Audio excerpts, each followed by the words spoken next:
News! Taeyang reveals the truth about G-Dragon's relationships. On the December 21st broadcast of the Korean program Radio Star, all of the Big Bang members went on and threw each other under the bus, but actually the majority of under the bus throwing was directed at G-Dragon.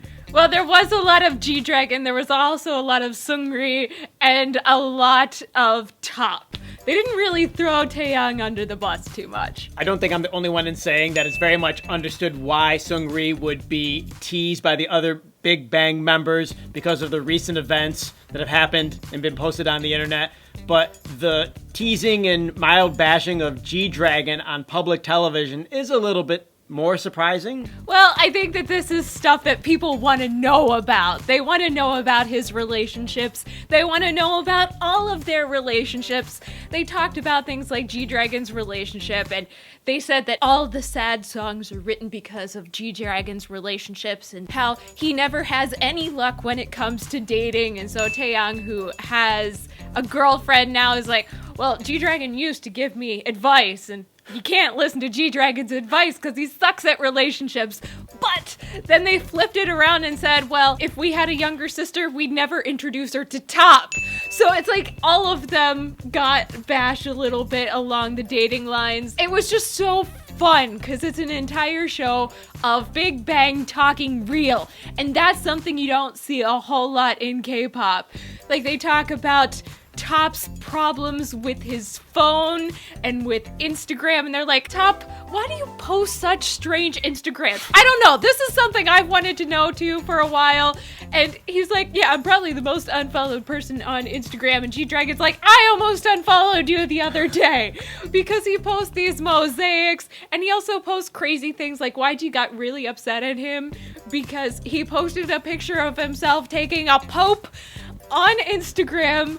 And he's like, well, it's to promote fuck it. And they were like, but you're taking a picture of your poop. You're either immature or you're crazy, but I think you're both. Top has outrageous posts. He does. posts a photo with his head on a Shetland pony, and he just keeps reposting the pony over and over and over. No one knows why. It's because he likes the mosaic look. I personally think it's a very Andy Warhol-esque thing for him to do, but I think it's absolutely hysterical.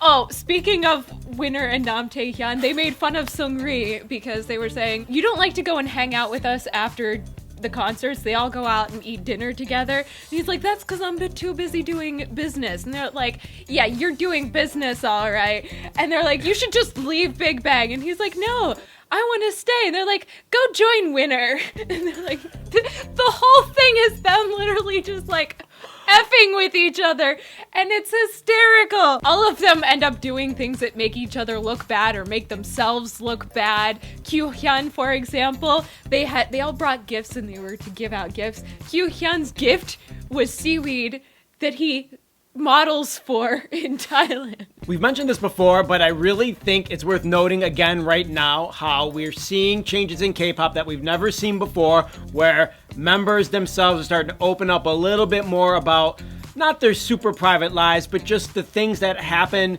within the group or what's happening to them that's not just answering questions about their influence for music or where they're going to be promoting next and that sort of thing. It's got to be way easier for Big Bang than any of the other K-pop groups because they've been around so long, and I'm sure they have so much more leeway than most of the other groups. You don't see EXO revealing this type of information. You don't see BTS revealing this type of information or any of the other big groups, and this is something that I think is going to continue, or at least it's going to help Big Bang grow their base. I think there's something so refreshing about this. And yes, they are so well established that they can be like this. This is the first time in 10 years that they've gone on television and have done something like this. It's amazing. As a fan, I feel that I understand Big Bang so much more. I don't know, I can forgive some of this tabloid crap that's going on because at least I can kind of understand who they are as people and individuals and not just a face that's singing a song. It shows their genuine and legitimate love for each other, and that's something that we guess at, even though we assume that all members and all groups love each other and they all get along perfectly. I think the larger the group, the harder that is to accomplish. 5 members is right, sort of teetering on small and large, but they truly care for each other. If they can tease each other on public television with millions of people watching, I mean, Koreans know as much as international fans when it comes to the ins and outs of who they are privately. So this is news to everyone, and it's unexpected and it's quite welcomed. I love it.